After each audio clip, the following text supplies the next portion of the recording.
We're going to hear from him what it was like working inside one of those massive warehouses.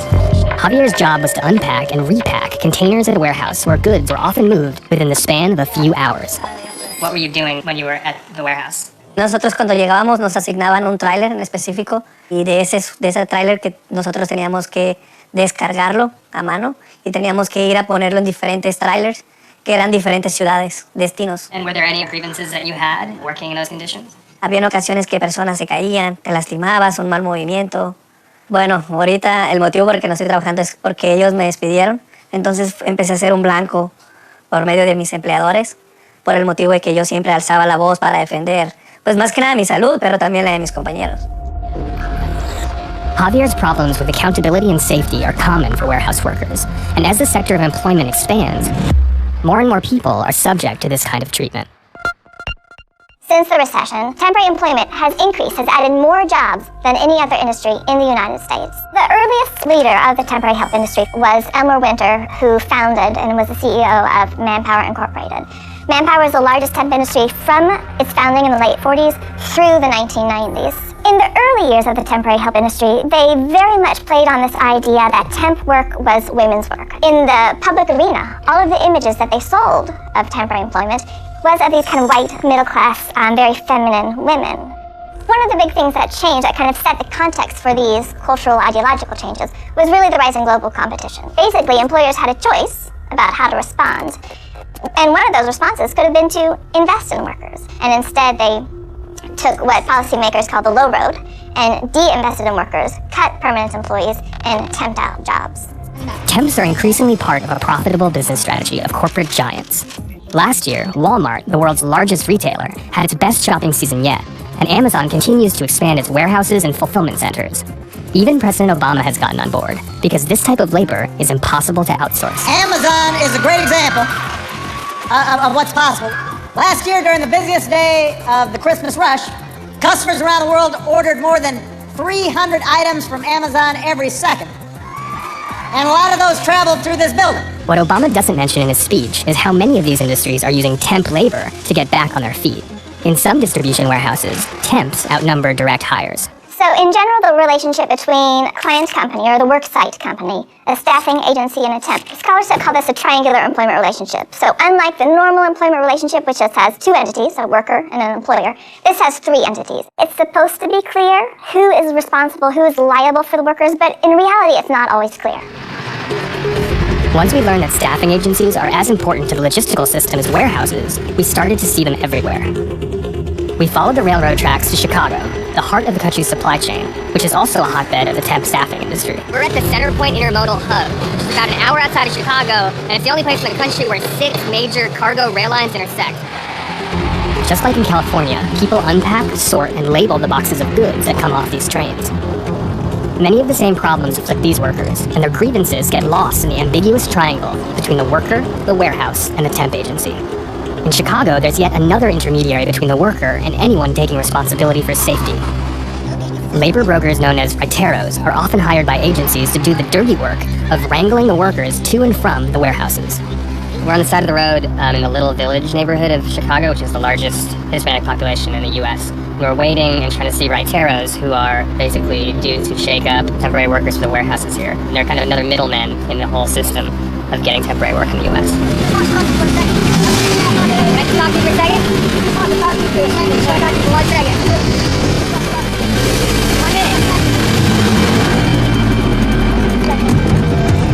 So we tried to talk to a raitero who had just picked up a worker in his van, but he just sped off. He didn't want to talk to us at all.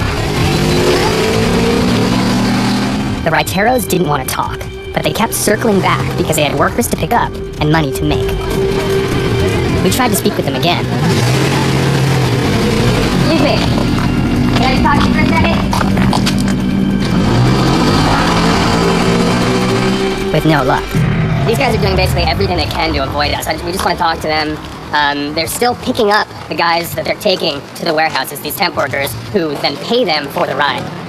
Since we had trouble getting raiteros to speak with us, we turned to members of the Chicago Workers Collaborative, who offered to take us off the main drag and further into the neighborhood to a parking lot full of raiteros.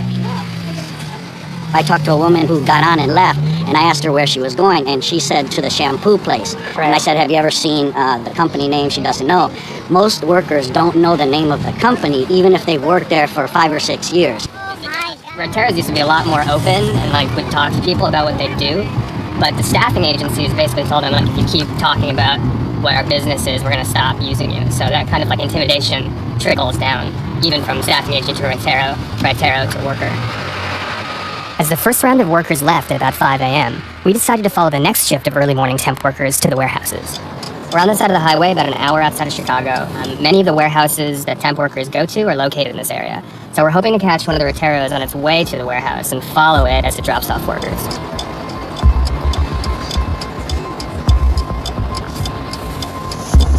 Yeah, there's one right there.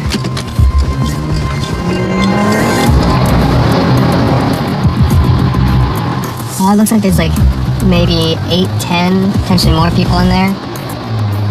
Workers are at the mercy of raiteros, who often charge each worker for their ride. In 2005, the Illinois State Legislature made this form of coerced theft illegal, but it still happens all the time. We, like the temp workers being shuttled, didn't know where we'd end up.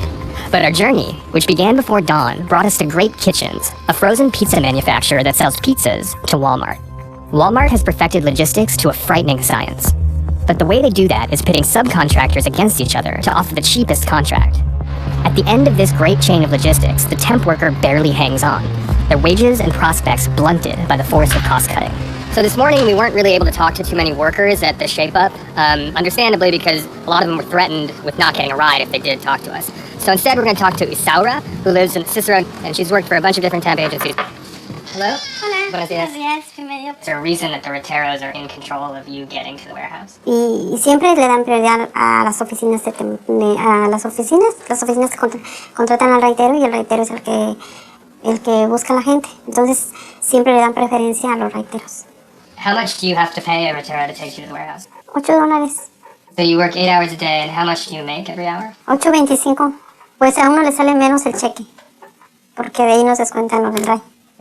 El raitero no nos da nuestro cheque, hasta que no nos da, más bien no tocamos el cheque, ahí nos descuentan el RAI y lo que nos van a cobrar por el cheque, por cambiarlo. So at the end of every week, I mean, how much money are you taking home? 280. And so that would leave you with, a little bit more than $1,000 a month. Is that enough? Are you able to survive? Trata uno de sobrevivir con eso. No se puede vivir con ese salario. Are there any raiteros, other guys that you trust? En ninguno. Tener que ir a trabajar se expone uno a todo. Vuelvo a decirte, a todo te expones. Could you specifically tell us of an instance that you witnessed sexual harassment and what happened? Una ocasión fue cuando inicié tenía como 2, 3 meses que estaba trabajando con esa persona. Y pues me dijo que me esperara. Espérate, deja ver cuánta gente lleva. Yo le dije, ¿qué pasó? ¿Si me va a llevar o no? Ya después me dijo, súbete. Si no te quedas a trabajar, ya para acá te invito y nos vamos a un hotel y sacas tu día. Y la gente a veces ni se imagina ni tiene idea todo lo que uno pasa para recibir un producto en las manos. Cómo la gente sufre adentro. ¿Por qué lo permiten? Me imagino que haber mucho dinero de por medio, no sé. Pero las oficinas temporales no están ignorantes de todo el maltrato. Are you originally from the U.S.? México. Do you regret coming to this country? It sounds like things are really hard. A veces sí me arrepiento. Unas fotos de mis papás. Mis 3 hijos. Que está en México. Y sí, me vine con muchas ilusiones a este país, pero pues aquí he recibido muy malos tratos. For Isaura and many workers who aren't able to find legitimate employment, temp agencies are an imperfect necessity. Eking out a living means facing a battery of indignities.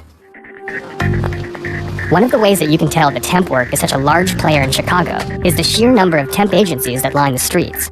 We went for a ride with Leone to learn more about how they operate. The problem with temp labor is that it's set up to fail the workers at the bottom. You have the client company at the top that gives out contracts to the staffing agencies.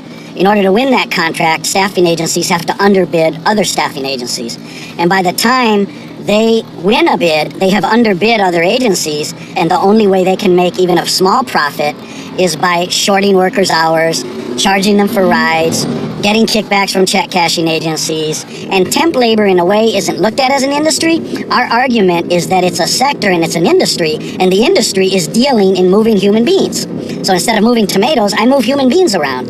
It feels to us like in the last 10 or 15 years that the idea of using a temp agency is no longer something that client companies do a little here and a little there, but it really feels like it's the new way that people work. How do you operate in what might essentially be kind of like a post-union landscape in a country that no longer like produces many of the things that we consume? The theory for us doesn't hold water because the vast majority of temp laborers in our experience are at the poverty level or below it. We're not going to rebuild the economy through part-time temp labor. As we passed Ron's staffing, Leone mentioned Carlos Centenos, one of the most extreme examples of how a worker can fall through the cracks in this triangular employment. And a few years ago, one of their workers was killed when at a shampoo factory, several hundred gallons of water mixed with acid fell on him, and he suffered third-degree burns. And even though his skin was peeling from the acid, neither the warehouse nor the temp agency would call 911. He was finally taken to seek medical care in a co-worker's van. It took 98 minutes to get from his place of work where the accident occurred till he got to the emergency room. And then he spent 3 weeks suffering in the hospital and died. It's like a brave new world, right? War is peace, up is down, left is right, temp is perm. If there is an injury on the job, the temp company might say, we're not at the work site. We don't control what work that temporary worker is doing. Meanwhile, the worksite employer will say, look, we are not the employer of this worker. How can we be held responsible for this injury? While the conditions are harsh and the treatment borderline abusive, these jobs are still highly sought after. Even qualified workers like Reggie Hudson, a construction worker with 20 years of experience, struggle to find work. So Reggie, you're looking for temp work today. Yes, I am. Has it been a problem getting temp work? Yeah, I've been having bad experience with temp agencies. Why do you think it is that you're not able to get temp work? I feel that, I've been discriminated, because of me being a black American. And so where are we going right now? We're going to MVP right now. Discrimination against employees is illegal. But with this triangular employment relationship between the worksite employer, the staffing agency, and the temp, it can be quite difficult to even know that discrimination is going on. Well, I went inside and, they was saying they had work for people and that if they had steel toes, they'll send you out. So you have steel-toe boots, Yeah. and that's because you used to work construction, right? Correct. And how much were you making on union construction jobs? Like per hour? $36 an hour. $36 an hour. How much are you Yeah. gonna make if you get called in tomorrow? I think she said start off with like $12. That's a big loss, but I'm willing to do that and supply for my family. So what do you think the chances are of like them saying come back or to call at 4:30? It's up for grabs. There has been extensive research. We see that most temp agencies who locate in cities are locating in the segregated immigrant neighborhoods rather than the African American neighborhoods. So just by where they're setting up shop, they're seeking to recruit a particular kind of worker. But then, when African Americans go to that staffing agency and put in their application, they may not get called back, unlike their immigrant or Latino counterparts. The clustering of temp agencies in immigrant neighborhoods is most acute in New Brunswick, New Jersey, a small city outside of New York. Temp agencies target workers who live here, but send them to work an hour south, where most warehouses are located. Like people we met across the country, Margarita Lemus's day starts well before the sunrise. Bueno, me levanto a las 4 para prepararme. A las 5, a 5:30, 6 tengo que salir a buscar el transporte. Yo tengo 6 años trabajando en el mismo lugar y nunca me aumentan el sueldo porque soy de agencia. Yo tengo dos hijos. También aparte de mis hijos están mis padres que dependen de mí. Yo me encargo de los gastos de ellos. Es difícil. La mayoría de las veces lo que casi siempre hago es trabajo los fines de semana o si no tengo que buscar trabajo extra después de uno, salgo de uno y voy a otro para que pueda alcanzar para los dos, para mis hijos, mis gastos, mis padres. O sea, tengo que trabajar extra mucho tiempo. Voy a esperar el bus de la agencia que pasa aquí a 1,5 cuadras. Tengo que tomar el bus. Tengo otras opciones, pero si yo busco otras opciones, la agencia me saca del trabajo. Pues. How much money do you make per hour? $8. And so is that enough to sort of make ends meet? No es suficiente. Siempre hay que buscar otro trabajo, los fines de semana, para poder seguir buscando. And do you think that's, unfair essentially, because you're working for these companies that make these things, and potentially you can't buy a lot of them? Pues no es justo porque, o sea, para los años que tengo trabajando con ellos, o sea, no me pagan bien. Eso no es justo. Is there a message that you would have to people who don't know that this is how the goods that they buy get to them? Through people like you? Bueno, que esa ropa que ellos compran, somos nosotros quienes la producimos para las tiendas, y lo que ellos no saben es de que en esos warehouse nos maltratan a los trabajadores, nos discriminan.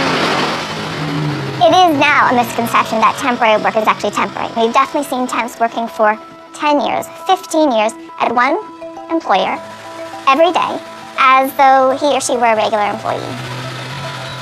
Retailers and warehouse companies are responsible for making profit. And while unpleasant, one very effective tool is relegating workers to permatemps. How many people want a full-time position? Go out, do the type of work that gets noticed. You want to be a career temp? You want to make a little bit of money? Maybe save enough money to buy a TV, or buy a new phone, or put your phone back on for a few weeks, and then go disappear again? Okay, you can have that life, if that's what you want. But if you want to get on the carousel of opportunity, you got to show up.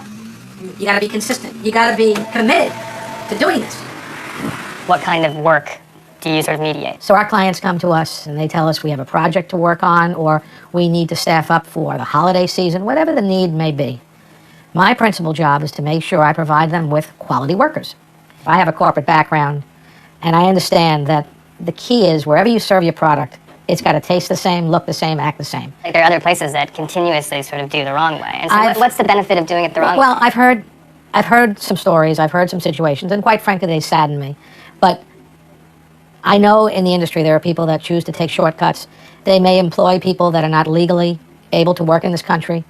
Now, I am not going to dispute the fact that there are companies out there in a triad relationship between undocumented worker, desperate worker, as you referred to, which is probably the appropriate terminology, staffing agency taking full advantage of that situation, client taking advantage of that situation. This mega billion-dollar industry, it's one of the largest industries in the world. Do you think it's a net good to have more temporary workers, just generally as a labor force? If the alternative is to have less people employed, then I think it's an advantage to have more temporary workers. Can you tell us how many people you put to work today? Today we put out 427 people, and we've been averaging between 400 and 500. We're seeing changes into the hierarchy of the temp labor experience. For whatever reason, companies are choosing to create this other sector of employment, which is what I call steady, temporary. Some staffing agencies are just meat markets. Process people, get them in, get them out. The bottom line is, we all have choices in this industry. Is my workforce a commodity? Are they no different than a package of batteries on the shelf? Or are they a person, a human resource that has the ability to not only endure, but to develop and grow? So could you tell us roughly what percentage of temporary workers end up becoming direct hires from your agency? Absolutely. We're tracking right now about 1 of every 50 people we send out gets converted over to a direct hire spot. Up to you. That is swimming against the stream of the other activity, okay? That is offering opportunity. And hopefully, I'm building a trend that other people notice. Still, the majority of the people sitting on those folding chairs aren't going to find that situation just because of situations that neither of us can change. Companies are made up of different levels of work. They have their executive branch, they have their middle management, they have their rank and file, and they have what I call entry-level unskilled.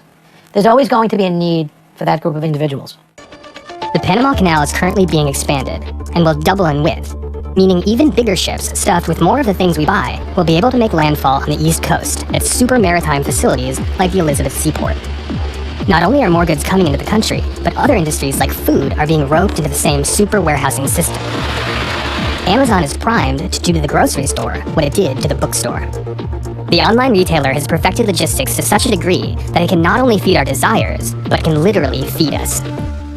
We're in central New Jersey, about an hour south of New York City, and behind me you'll see the future home of Amazon Fresh, a 1.2 million square foot warehouse that's going to be the hub of Amazon's new grocery delivering service. Amazon Fresh plans on offering same-day delivery. And what's crazy is that it takes places like this, giant warehouses staffed by temporary workers, to make it possible for me to order cereal online and get it delivered the same day. This whole area used to be farmland, and you'll still be getting your food from here, but instead of from farms, it'll be from warehouses. Even though the logistical industry is set to expand, that doesn't mean the conditions for workers will get any better. For permatemps, the prospect of joining the consumer economy that they support through their labor remains slim. En las agencias llevo prácticamente 5 años. Pues sí he estado temporal, pero pues concretamente no es satisfactorio por la percepción. A raíz de que me quedé sin trabajo y era ya tiempo de nieve, desde las 5 de la mañana se escaseó mucho el trabajo. Desde las 5 de la mañana andaba yo de agencia en agencia, con agua y con nevada. Había días que no encontraba yo trabajo. I mean, is there any kind of like psychological toll that takes on you? Do you feel unstable? Is it tough to just sort of not know? Sí, pues ese es la presión psicológica que hace el trabajo en agencias. La inseguridad de tener trabajo constante. And how much do you make per hour? What is your hourly wage? A $8 la hora. And if you work 40 hours a week, you make $320 a week? En percepción, en bruto, sí son los 320, pero ya la percepción neta son 247. Desgraciadamente hemos notado que ahora ya es muy difícil encontrar trabajo por compañía, y por eso quedamos en manos de las agencias que llevamos la necesidad, y algunas veces ni siquiera tenemos la opción de protestar por un derecho. So, I mean, this seems like a silly question in some ways, but why is it that you came to the country in the first place? Bueno, ¿por qué llegué? Bueno, la palabra común, el sueño americano. Is the treatment that you get or the uncertainty that you have like even worse than you had expected it to be? Pues, vea, yo sí tenía conocimiento de los riesgos y no puedo decir que fue peor de lo que pensé. Yo estaba consciente. De lo que yo no tenía conciencia era del sistema para buscar un trabajo, sobre todo del social. Y si yo he sabido de eso, no vengo. ¿Quién deja a su familia por gusto? ¿Quién deja su casa por gusto? Nadie. Y siempre es la aspiración de todo trabajador. Aspiramos a una percepción. Yo he notado que hay gente americana que anda en agencias